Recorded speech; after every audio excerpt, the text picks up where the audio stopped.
Vamos a ver diferentes servicios de ciberseguridad que deberíamos de tener implantados en las empresas. Lo primero que vamos a hacer es presentarnos. Me llamo Ana Salazar, soy la CISO de Hijos de Rivera. También me gusta participar en Capture the Flag porque me parece una forma muy interesante de aprender. Y a lo largo de hoy pues vamos a ver diferentes servicios que hemos implantado en nuestra empresa, que son gestión de vulnerabilidades, el servicio de Incident Response y Bug Bounty. Pero primero, como no, quiero hablar un poco de mi empresa, de Hijos de Rivera, porque al final es la historia de un sueño.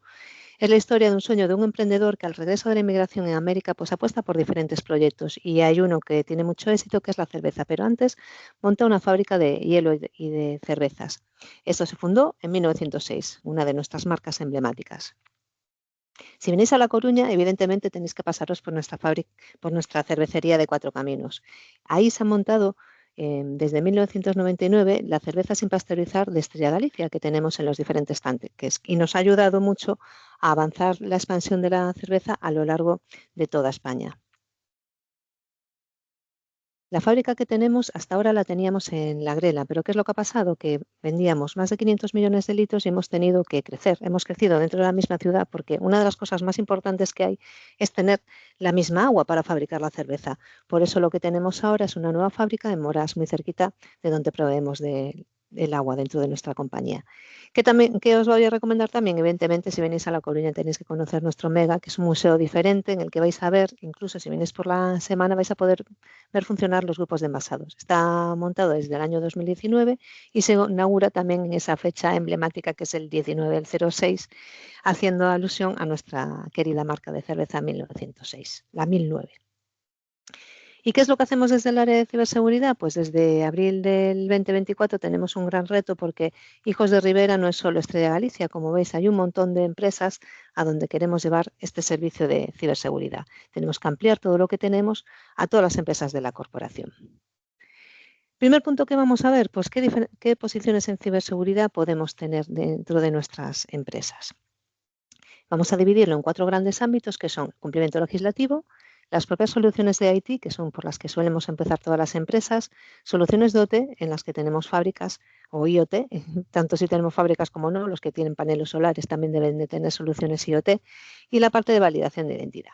Con la parte de cumplimiento legislativo, pues uno de los puntos que debemos de atacar es que es muy importante tener todos los procedimientos documentados. También debemos hacer referente con esta parte, con la parte de compliance, pues hacer análisis gap contra diferentes estándares de ciberseguridad. Podemos ir contra la ISO, podemos, si somos empresa gubernamental, contra el Esquema Nacional de Seguridad. También tenemos que hacer análisis de riesgos y gestionar esos activos no corporativos que levantan los malos en nuestro nombre. Pues, por ejemplo, pueden coger el nombre de la marca y decir, pues vamos a levantar estrella-galicia.com e intentar desde ahí pues hacer ataques de phishing. Entonces, dentro de la parte más de jurídica de compliance, pues serían diferentes puntos que podemos abordar. Con respecto a las soluciones de IT, que son con las que debemos empezar todas las empresas. Evidentemente, si tenemos equipos de usuario, debemos de proteger esa navegación. Tenemos que proteger el correo porque es uno de los vectores de ataque que más emplean los cibercriminales. Todo esto ayuda a proteger el puesto de usuario, que también tenemos protegido con algún tipo de EDR, alguna solución anti-malware. Evidentemente, van a intentar atacarnos muchas veces desde fuera y después lograr entrar. Entonces, tenemos que proteger esa parte perimetral. Tenemos que protegernos con firewall y con diferentes soluciones más modernas que no permitan que entren dentro de nuestra red. Pero, ¿qué es lo que pasa? Que ya no solo tenemos CPDs on-premise, entonces también tenemos que llevar esa protección a la parte cloud.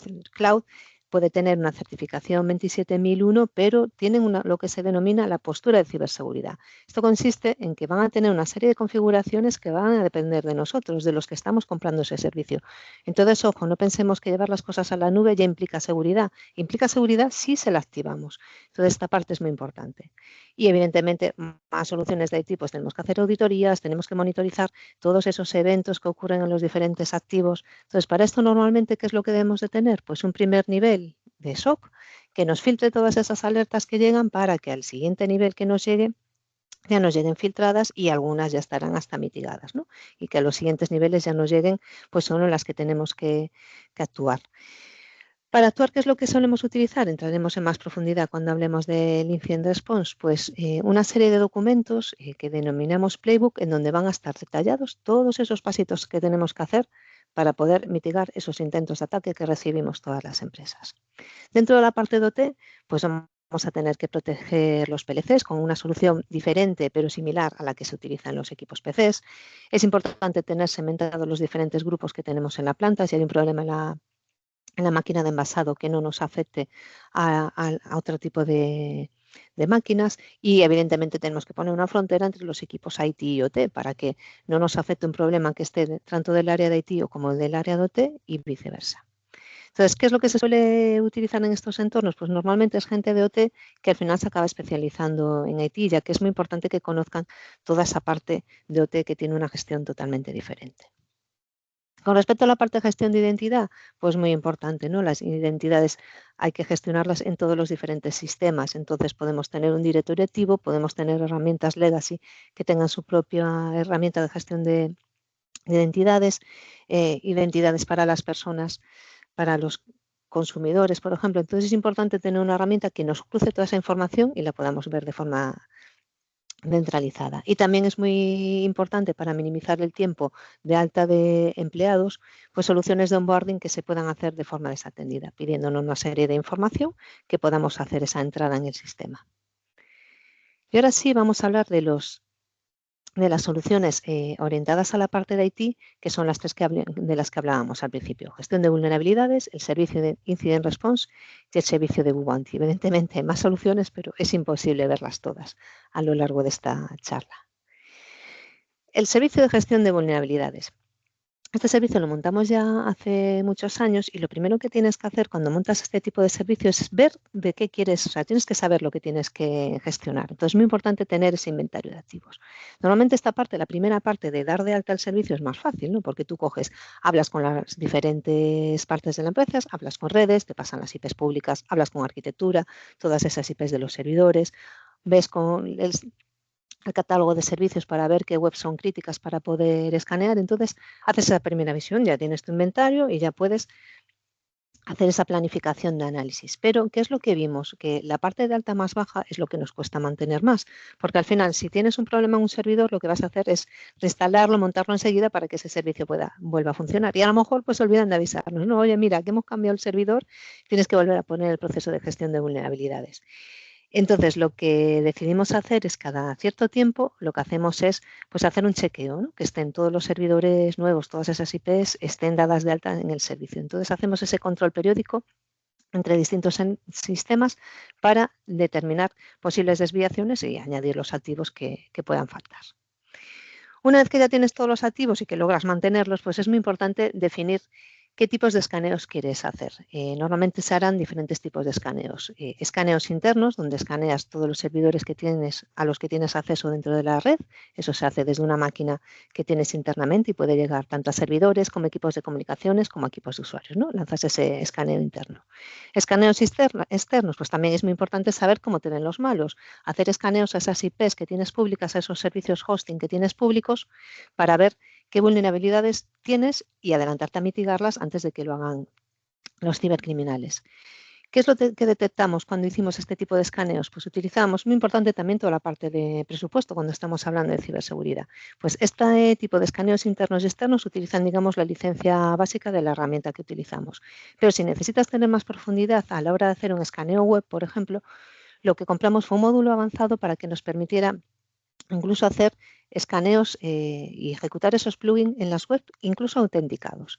De esta forma, ¿qué nos permitía hacer? Cuando hicimos los escaneos externos a hosting de web, nos decías, en este host, que tienes una IP pública, tienes 10 vulnerabilidades, pero no nos decía qué servidor era el que tenía cada una de las vulnerabilidades, qué web era la que tenía esas vulnerabilidades. Por eso decidimos contratar esta licencia avanzada para poder escanear cada una de las webs que considerábamos más críticas y saber asociar las vulnerabilidades a cada una de las webs. Paso siguiente, ya tenemos la planificación, pues hay que ejecutar este análisis. Al final, al tener un servicio externo, lo que vamos a hacer es que vamos a tener la seguridad de que tenemos correctamente identificadas y sobre todo priorizadas todas las vulnerabilidades. Al final tienes un gran saco de vulnerabilidades y tienes que ver por dónde empiezas a mitigar, porque de poco te vale saber que tienes muchas vulnerabilidades si después no haces nada para tratar de mitigarles. Entonces lo que recibimos son pues, una serie de informes que nos llegan con esa priorización para poder seguir el orden de las mitigaciones. Y ahí ya viene la parte más difícil. porque toda esta parte se hace desde el área de ciberseguridad, tienes el inventario de activos, planificas, ejecutas, tienes las vulnerabilidades priorizadas, pero ¿qué toca ahora? Corregirlas. ¿Y las vamos a corregir nosotros? Pues no.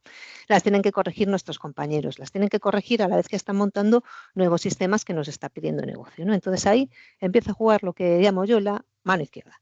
Tenemos que hablar con ellos, que vean que es importante, que vean que ya las tenemos priorizadas y que tienen que ejecutar esas mitigaciones. Entonces, hemos utilizado diferentes formas para conseguir este tipo de mitigaciones. Por un lado, primero decidimos empezar a ver cuáles eran las top 10 vulnerabilidades que se repetían por nuestros sistemas. De esta forma, lo que les decíamos es corregimos en un servidor, pero vamos a corregir en más de uno, porque aprendiendo a corregir en uno, lo expandimos a varios. Al final, ejecutamos proyectos, pero vimos que esto se nos estaba retrasando un poco en el tiempo, ¿no? Probamos así un par de años y ahora lo que estamos haciendo es centrarnos en las que son más críticas y que afectan a más, a más equipos, centrándonos en esas vulnerabilidades que lo que van a hacer es disminuir esa superficie de ataque que tenemos expuesta. Y así es como estamos haciendo a lo largo de estos últimos años y nos está funcionando. Evidentemente, aparte de estas vulnerabilidades, si sale un 0-day, ahí ya tenemos que correr todos. Nosotros para tener el informe y decirles dónde tienen que atacar y ellos para la parte de mitigar. Pues vamos a pasar del servicio de gestión de vulnerabilidades a otro servicio que a mí me parece muy importante y que deben de tener todas las empresas, porque es un servicio que a veces se contrata cuando ya tienes el problema encima y lo ideal es contratarlo antes. Y vamos a ver por qué. Porque necesitas varias fases. Entonces, este se denomina el servicio Incident Response.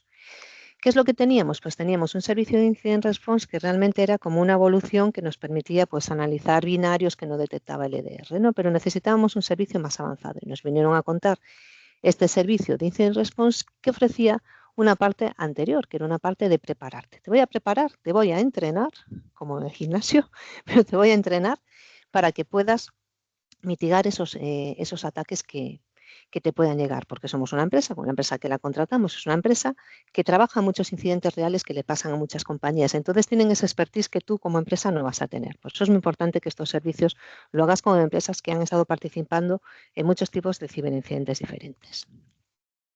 ¿Qué es lo primero que tuvimos que hacer? Pues documentar lo que se denomina el plan de respuesta a incidentes. Un documento pequeño, porque al final si tienes un documento de 500 páginas no lo vas a leer, es un documento pequeño donde tienes una serie de datos. Pues la tipificación de los incidentes, que sería la taxonomía. Notificar. ¿A quién tienes que notificar en caso de que tengas un ciberincidente? Agencia de Protección de Datos. Tienes que tener que notificar a INCIBE, a la policía.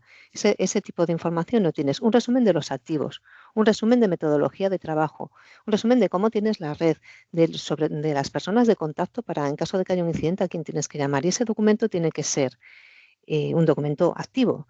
Al menos se debe de actualizar cuando haya cambios grandes y como mínimo, una vez al año. Si no, de poco te vale si haces un documento y lo dejas ahí en barbecho. Entonces, esa sería la primera parte de la preparación. Tener ese plan de respuesta a incidentes bien documentados. Y además de eso, pues lo que ejecutamos en esa fase de preparación, que no ha sido solo a lo largo de un año, la fase de preparación la hemos hecho realmente en 3 años, hemos ido ejecutando desarrollando diferentes playbooks en donde lo que vas a tener al final son todos los pasos que tienes que hacer en caso de que tengas un incidente. Por ejemplo, si tienes un phishing, tienes que buscar los correos, tienes que eliminarlos, analizar los equipos de los usuarios por si alguno le ha dado un clic, hacer una monitorización de los usuarios en el Office 365, toda esa serie de pasos que normalmente hacen diferentes personas del equipo, los vas a tener documentados de forma que cuando tengas un phishing no te vas a olvidar de ninguno de los puntos. Evidentemente, aparte del phishing, también debes de tener el de ransomware, el de incidentes de terceros, una serie de playbooks que tendrás que utilizar en caso de que tengas este tipo de ataques. Y lo bueno es que como lo estás haciendo con una empresa que ya ha trabajado con un montón de empresas, pues te va a dar una serie de trucos que tú solo pues no sabrías. La fase de detección y análisis, pues al final, cuando logré vender el servicio, porque al final pensar que todos estos servicios pues cuestan dinero y tú tienes que ir a dirección y decirles que necesitas un presupuesto para poder ejecutarlos, yo decía que era un servicio que todos debemos de tener, pero no usar. Entonces, el primer año, realmente, cuando lo contraté, me centré más en el plan de respuesta a incidentes y en hacer esos playbook, en usarlo, porque decías, tengo una serie de olas, pero voy a utilizarlo solo si tengo un incidente muy grave. Pero al final dijimos, se acerca final de año, no hemos utilizado esas horas voy a perder el dinero. Pues vamos a empezar a utilizarla en incidentes menores. ¿Y qué es lo que conseguimos así? Pues tener una afinidad con el equipo Incident Response que estaba detrás, porque ya utilizamos los playbooks de forma real, vimos cómo trabajaban ellos, revisamos si necesitábamos algún tipo de script, por ejemplo, para automatizar tareas, pues pedirle cambio de credenciales a 5 usuarios. Pues lo haces a través de un script, ¿no? Y empiezas a trabajar con ellos diciendo, no me da miedo utilizar esas horas, que si realmente voy a necesitar más horas, sé que no va a haber problemas si tengo un incidente más gordo en pedirlas, ¿no? Entonces sí que lo empezamos a utilizar. Y aún a día de hoy es un servicio que considero que es muy importante que tengan todas las empresas. Entonces, analizar hasta dónde podéis permitiros, a lo mejor llegan con un paquete más pequeñito de horas, pero es muy importante que tengáis documentados qué pasos tenéis que hacer en caso de que tengáis cualquier tipo de incidente, porque en el momento que tenéis el incidente todo el mundo va a estar nervioso y si tienes una guía burros, digamos, que te va diciendo todos los pasos que tienes que hacer, pues vas a estar más tranquilo. Otro servicio muy interesante que hemos montado, yo creo que ya hace 2 años, es el servicio de Bug Bounty. Al final, ¿qué haces con este tipo de servicios? Pues te asocias a una comunidad global de investigadores, que realmente son hackers, que lo que van a hacer es estar buscando continuamente vulnerabilidades. Hace un rato hablábamos del servicio de gestión de vulnerabilidades, donde al final estás escaneando cada cierto tiempo tus webs, tus activos. Pero aquí lo que vas a estar haciendo es auditorías con personas de las webs que decidas meter dentro de ese programa de Bug Bounty. Y estos auditores, estos hackers, estos bounters, van a estar realizando una serie de pruebas exhaustivas para detectar esas vulnerabilidades. ¿Qué siguientes pasos vas a tener? Pues digamos que no vas a tener esa parte administrativa que tienes que hacer si tienes una auditoría, ¿no? Si contratas una auditoría, tienes que hacer el pedido, gestionar las fechas, avisar a tus PMs de las aplicaciones que vas a lanzarla. Aquí no, aquí estás continuamente con gente, cabezas pensantes, ejecutando esta serie de acciones. Una vez que ellos detectan una vulnerabilidad, se tipifica y hay un equipo de triagers detrás de este servicio que te van a decir si realmente ellos pueden reproducirla. Si esa vulnerabilidad sí que es explotable. Entonces ya te hacen ese filtrado. Tú simplemente vas recibiendo correos y vas viendo cómo avanza esa vulnerabilidad. ¿Y cómo se les paga? Pues se le paga por incentivos. O sea, una vez que detectan una vulnerabilidad, se tipifica y si es reproducible, se les paga. Entonces, ¿qué es lo que vimos con este servicio? Que realmente nos compensa este tipo de servicios en vez de estar haciendo auditorías cada X meses, por ejemplo, de las webs que nos interesan, porque realmente estás pagando por lo que se detecta que se puede explotar. ¿Y esto que nos permite también? Pues tomar una serie de medidas correctivas antes de que realmente puedan ser aprovechadas por personas malintencionadas, este tipo de vulnerabilidades. Otro punto que queda un poco fuera de estos servicios de ciberseguridad, pero que como ahora la verdad está en candente, me gustaría hablar, son de las campañas hacktivistas que hemos detectado, bueno, que nos han avisado los servicios de ciberinteligencia que están pasando. Desde hace unos años hay un grupo hacktivista que es de DOSIA que cada X tiempo está lanzando ataques de denegación de servicio, de ahí el de hoy, pero lo hace de forma distribuida. Avisa, pues hoy vamos contra Bélgica, mañana vamos contra España, al otro contra Francia. Entonces ahora ha salido otro que se llama el Open Spain, que llevan directamente contra nosotros y al final aquí hay detrás temas geopolíticos. Entonces ya no solo tenemos los cibercriminales detrás, sino que tenemos también este tipo de campañas. Y cada vez que sale alguien, algún personaje gubernamental, pues hablando con Rusia, hablando con Ucrania, pues vamos a tener este tipo de ataques. ¿Qué es lo que se detectó? Pues durante el mes de marzo detectan que este nuevo grupo está atacando una serie de empresas españolas y nosotros creemos que sí que tuvimos un ataque de una de estas campañas que estaba simulando una web del Office 365, pero que realmente venía de Rusia. Entonces, por las fechas, asociamos que podría venir de aquí. Podría ser cualquier empresa cibercriminal, pero bueno, lo hemos asociado que podría venir de este tipo de campañas. Y también durante el mes de abril empezaron otra vez a atacar instituciones gallegas, que me parece muy curioso, ¿no? Ya no van solo contra un país, sino contra una zona geográfica determinada. Y bueno, esto es lo que os quería contar de servicios que me parecen interesantes que se tengan en las empresas. Entonces, pues con esta píldora espero que se os hayan ampliado un poquito los conocimientos de los servicios que debéis de tener en ciberseguridad. Y nada más. Muchas gracias y espero que os haya resultado interesante.